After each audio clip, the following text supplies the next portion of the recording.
दोस्तों, जिस बात का दुनिया भर के देशों को बेसब्री से इंतजार हो रहा था कि इजराइल ईरान के ऊपर कब हमला करेगा, फाइनली आज इजराइल ने दुनिया भर के देशों के इस इंतजार को खत्म कर दिया है। क्योंकि अब से कुछ ही घंटों पहले इजराइल की तरफ से ईरान के ऊपर एक बड़ा हमला किया गया है और इस हमले के दौरान इजराइल ने ड्रोनों का इस्तेमाल किया है और ये ड्रोन ईरान के तबरेज और इस्फान के इलाके में जाकर गिरे हैं। और जिस टाइम ईरान के ऊपर इजराइल की तरफ से ये हमला किया गया, उसी समय इराक और सीरिया में जहां पर ईरान के ठिकाने थे, उनको भी इजराइल की तरफ से निशाना बनाया गया है। इजराइल के इन हमलों को लेकर ईरान का कहना है कि हमने अपने डिफेंस सिस्टमों की मदद से इजराइल के इन बहुत से ड्रोनों को मारकर गिरा दिया था, लेकिन फिर भी कुछ ड्रोन ईरान की जमीन पर आकर हिट हुए हैं। जो इजराइल ने बोला था, इजराइल ने वो कर तो दिखा दिया है। लेकिन अब समझने की कोशिश करते हैं कि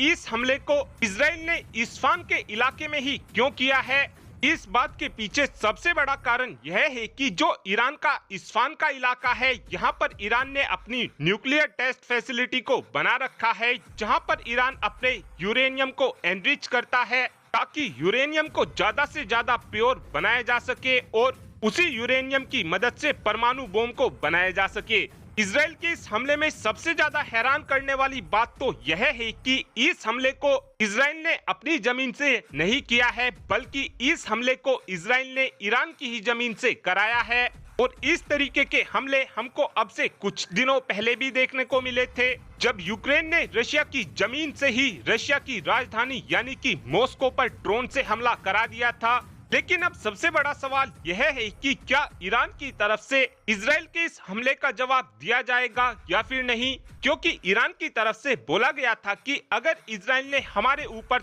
छोटे से छोटा भी हमला करने की कोशिश की तो हम इजराइल के ऊपर ज्यादा से ज्यादा मिसाइल और कामिकाजी ड्रोनों को बरसाने से बिल्कुल भी पीछे नहीं हटेंगे। लेकिन अब उम्मीद इस बात की जा रही है कि ईरान की तरफ से इजराइल के ऊपर जवाबी कार्रवाई नहीं की जाएगी। इस बात के पीछे कारण सबसे बड़ा यह है कि इस हमले को लेकर ईरान अपने देश में डाउन प्ले करने की कोशिश कर रहा है। ईरान की तरफ से अपनी जनता को ये बताया जा रहा है कि कोई अनआइडेंटिफाई ऑब्जेक्ट आया था और उस ऑब्जेक्ट को हमारे डिफेंस सिस्टमों ने डिटेक्ट कर उसको काफी आसानी से मारकर गिरा दिया है, जिससे ये बात तो साफ है कि ईरान इस मुद्दे को दबाने की कोशिश कर रहा है। ईरान का कहना है कि इस हमले में हमें कोई नुकसान नहीं हुआ है, लेकिन एक्चुअल में कुछ ड्रोन ईरान की जमीन पर जाकर हिट हुए हैं, जिससे इस बात की उम्मीद की जा रही है कि अब ये मैटर ईरान और इजराइल का पूरी तरीके से खत्म हो जाएगा।